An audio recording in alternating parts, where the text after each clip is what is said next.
Bon, salut tout le monde! Alors aujourd'hui, voilà, on va se retrouver pour un petit format de trois petites vidéos qui va vous présenter mes leurres pour chaque type de pêche. Donc il y aura la première, ça va être sur les leurres Big Bait, mes 5 leurres Big Bait que j'amène partout, enfin quasiment. Une autre sur mes leurres médium, voilà, c'est assez compliqué à faire. Et une autre sur mes leurres pour le bass. Parce que voilà, je veux pas rentrer dans le domaine des leurres à perche parce que c'est pas ce que je vais chercher en priorité. Je veux pas rentrer non plus dans les leurres à chefenne ou les leurres à autres poissons ou à cendre. J'ai pas envie de faire tout ça. Je vais faire vraiment les trois pêches que je vais faire, que je vais pratiquer tout le temps. Donc voilà. Il y aura peut-être une pêche au bar dans le futur de la chaîne d'ici quelques mois, mais c'est pas sûr pour l'instant. Je vais vous dire ça et on verra très bien ce que c'en est. Donc on va commencer tout de suite pour les leurres Big Bait, les gars. Alors pour les leurres Big Bait, on va commencer par un leurre qui m'a surpris beaucoup l'année dernière, en fin de saison. Enfin l'année dernière, c'est plutôt même décembre-janvier. C'est l'Hybrid Pike. L'Hybrid Pike de chez Savage Gear. Bon là c'est le 30 cm, mais c'est sur le 20 où j'ai eu le plus de surprises et avec la queue en faucille, pas celle-là. Du coup je l'utilisais à pêcher vraiment en cranking simple, en lancer, ramener avec des pauses sur les bordures et il m'a rapporté, je sais plus, 5-6 poissons en 3 ou 4 heures de pêche. Donc pas mal, franchement un bon ratio. Et j'aime beaucoup quand il a la queue en faucille, la queue virgule quoi. C'est que vous le ramenez, il reste droit comme il n'y a pas le leurre. Et quand vous faites une pause, il reste droit, il descend mais tout doucement. Et c'est franchement, c'est aux pauses que j'ai eu beaucoup de tapes. J'ai eu beaucoup de ratés. Mais ouais, j'ai eu pas mal de tapes. Et sur le 20 cm notamment, là c'est le 30, sur les 20 cm, il n'y a pas de triple à ce niveau-là. Et du coup, j'en ai rajouté un personnellement et depuis, je rate plus de poisson. Il devait prendre ici et il devait prendre comme ça et du coup, il se piquait pas. Donc voilà, le premier leurre que je vous présente pour ma Big Bait, ce sera un foreplay, un Hybrid Pike de chez Savagia. Bon, le 30 et le 20, évidemment. Voilà, du coup, je me suis vendu, hein. Deuxième leurre, bah, ce sera le foreplay. Un leurre incontournable pour moi qui me suit depuis de très nombreuses années de pêche maintenant. Je l'ai en toute taille. Là, c'est la taille 25. J'aime beaucoup la taille 25. Pourquoi? Parce que de 1, bah, c'est un gros leurre. J'aime bien pêcher tout ce qui est big bay. J'aime vraiment bien les gros leurres.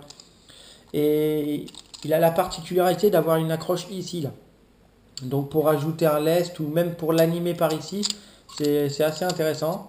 Et bah voilà, ça déplace beaucoup d'eau et du coup ça attire le poisson de loin. Ça fait pas forcément mordre, mais ça l'attire de loin. Alors quand vous voyez des spots où vous êtes au big bait et que vous voyez plein de poissons suiveurs et qui se mordent pas, et bah vous redescendez juste d'une taille ou deux. Et des fois en fait ça sert de, je dirais, d'éco sondeur parce que ça nous fait trouver les poissons un peu plus vite et après bah, on comprend pourquoi ils prennent pas et on arrive à les reprendre avec autre chose. Donc voilà un foreplay, que ce soit 25, 19 ou autre. J'aurai du foreplay dans ma boîte. Après, j'aurai un petit chat à palette. Bon, le chat à palette, voilà, il n'y a rien à dire dessus, hein. Je pense que vous avez tous compris pourquoi il est encore dans ma boîte. Il s'est fait mais massacrer. Je pense que c'est... Je le mets en big bay parce que mine de rien c'est lourd, ça fait 85 grammes ce machin-là. Et c'est un leurre qui fait un peu tout. On peut faire aussi bien du cranking que de la pêche en linéaire ou de la traction. Ça marche tout le temps. Ça marche assez souvent. Ouais, c'est vraiment top. Franchement, c'est top. Moi, je m'en sers beaucoup pour tout ce qui est tombant d'herbier. J'aime bien pêcher les tombants d'herbier, même si de temps en temps je croche. Tant pis, c'est pas grave. Au pire, si j'accroche trop, bah, je vire le triple. Et voilà, je préfère avoir un leurre qui pêche, même si c'est difficile de pêcher avec, plutôt qu'avoir un leurre, on va dire, texan, mais qui prendra pas de poisson ce jour-là, quoi. Donc voilà, un petit divinator de chez Biwa, j'aime bien, ouais, en traction. Traction, j'aime bien aussi, ouais. En faites traction, vous lancez votre leurre, vous prenez contact avec le fond, et après vous faites des grandes amplitudes de canne, juste de façon à ce que ça décolle le leurre. Il va nager un petit peu, et puis il va renager à la descente, et c'est vraiment très attractif pour les brochets et souvent c'est des touches assez sympas quand même. Donc voilà, le troisième petit leurre, ce sera un divinateur. Donc le quatrième leurre, bon, un 4-4, un leurre qui passe partout, qui fait de tout, un LS, quoi qu'il arrive, il faut un leurre souple. J'ai eu du mal à choisir, mais bon, je me suis dit de prendre que 5 leurres. Là, je vous présente un one-up. J'aurais pu vous présenter autre chose, hein. Il y a plein d'autres qui se font en leurre et je suis amoureux de plusieurs marques, mais le one-up, j'en ai dit du mal de ce leurre, j'en ai dit. Et franchement, que ce soit de 4 à 10 pouces, c'est vraiment un super leurre. Un super leurre. Là, bah, le coloris 58, pour ceux qui connaissent. Un de mes coloris préférés, maintenant. Grâce à Kevin Leland qui m'a fait découvrir ce coloris-là. Donc voilà, un petit one-up, 10 pouces. Montage shallow. Petite préférence pour le montage shallow. Après, bah, comme vous voyez, avec la longueur de la tige, en fait, je peux le plomber comme je le veux. Vous voyez, ils vendent des petits lestes comme ça, là, qu'on insère directement ici, qu'on coulisse dessus avec la fente. Et en fait, après, on refait notre nœud ou autre. Et puis voilà, ça se barre pas. C'est franchement super. Comme ça nous permet d'avoir des leurres sans trop les abîmer, à mettre des tire-bouchons lestés directement. Avant, je mettais ça, les tire-bouchons directement lestés en 5-10 grammes. Mais voilà, dans tel ou tel spot, bah, c'est pas la bonne condition. Alors on le renlève, on en remet un autre.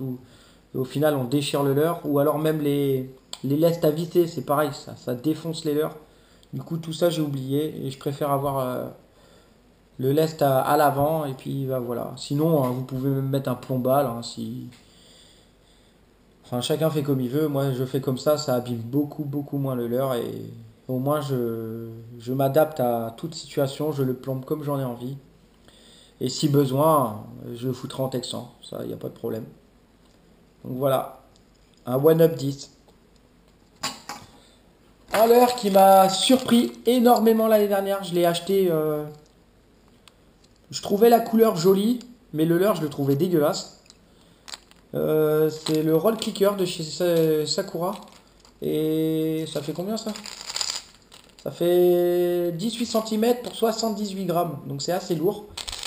Mais par contre, vous voyez, c'est un leurre en 4 parties. Et il a la particularité d'avoir une accroche sous le nez, on va dire. Sous le nez. Et avoir une autre accroche ici, au cul, sur la paddle. Alors pourquoi? J'ai mis du temps à trouver comment il nageait. Je l'ai acheté, j'ai essayé. Et au bout d'une demi-heure, je me disais, mais c'est vraiment de la merde ce leurre, ça nage mal. Et en fait, si on met un lest à ce niveau-là, allez, 10-15 grammes, il va avoir une nage en S un peu.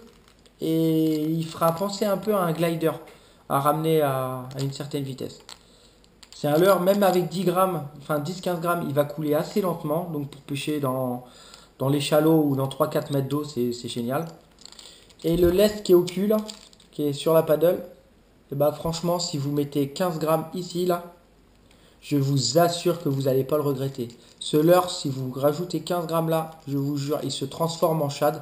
Il n'y a vraiment que l'arrière qui bouge comme un leurre souple. Et quand vous avez la bonne couleur, quand vous savez ce qu'ils veulent, et que vous vous faites défoncer des leurres souples, et ben vous êtes bien content d'avoir ça après. J'avais trouvé la tenue des poissons dans une anse. J'avais trouvé le coloris. C'était sur du naturel qui voulait à tout prix. Et je me faisais taper des leurres souples. Et à la longue, bah voilà, les leurres souples, ils se font dégommer la tronche. Et je me suis dit, bah tiens, je vais essayer de le mettre, lui, pourquoi pas. Et bah quand je lui ai rajouté 15 grammes là, bah, d'entrée, le premier jour où je l'ai mis à l'eau, la première demi-heure, j'ai rien fait, le temps de le comprendre. Et quand j'ai compris comment ça pêchait, comment ça fonctionnait, et dans quel endroit il fallait que je le mette, j'ai fait 8 poissons en 3 heures. En 3-4 heures, ouais, j'ai fait 8 pikes d'affilée. C'est pas des gros, et malheureusement, c'était entre 50 et 65. C'est pas des gros poissons, mais ça fait plaisir. Et bah, j'étais agréablement surpris, parce que j'aurais eu autant de poissons sur un leurre souple, et bah, je pense que j'en aurais bouffé quelques-uns. Et ouais, franchement, bah, j'en rachèterai d'autres couleurs bientôt, ça c'est sûr. Donc voilà pour mes 5 leurres Big Bay, les gars. Je voulais pas parler de tout parce que c'est impossible. Je voulais pas vous sortir tous les coloris, mes coloris préférés, parce que c'est impossible aussi. Je vous ai vraiment fait voir la base. Après les coloris, il faut pas trop les prendre en compte. Là j'ai sorti... Bah, c'est que du naturel en fait. Ah ouais, j'ai même pas fait attention, mais... C'est que du leurre naturel. Vous voyez? Il y a pas tellement de fluo en fait, je suis en train de me rendre compte. Enfin bref. De toute façon, hein, les couleurs... C'est vrai que je suis quand même plus typé naturel, moi. Enfin bref. Donc voilà, je ne pouvais pas vous parler des Picshad, même si j'adore le Picshad, c'est un de mes leurres préférés. Mais après, je m'en sors plus si je me mets à reparler de tout, parce qu'il y a aussi la Réelle Île qui est un très bon leurre souple. En plus, avec une queue en faucille, ça sort vraiment son épingle du jeu de temps en temps.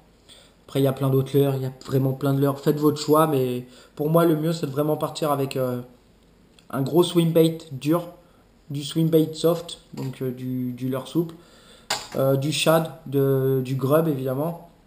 Toujours avoir du leurre métallique. Pour la big bait, j'aime pas trop les spinners. Je préfère du shad à palette pour la big bait. Du leurre shallow. Et puis, on va dire un peu du tout en un, quoi. Parce que là, c'est une maracasse aussi. Donc voilà. Bon, sur ce, les gars, je vous dis à plus. Bonne pêche. Et on se retrouve bientôt pour la partie 2, pour la partie médium. Allez, à plus!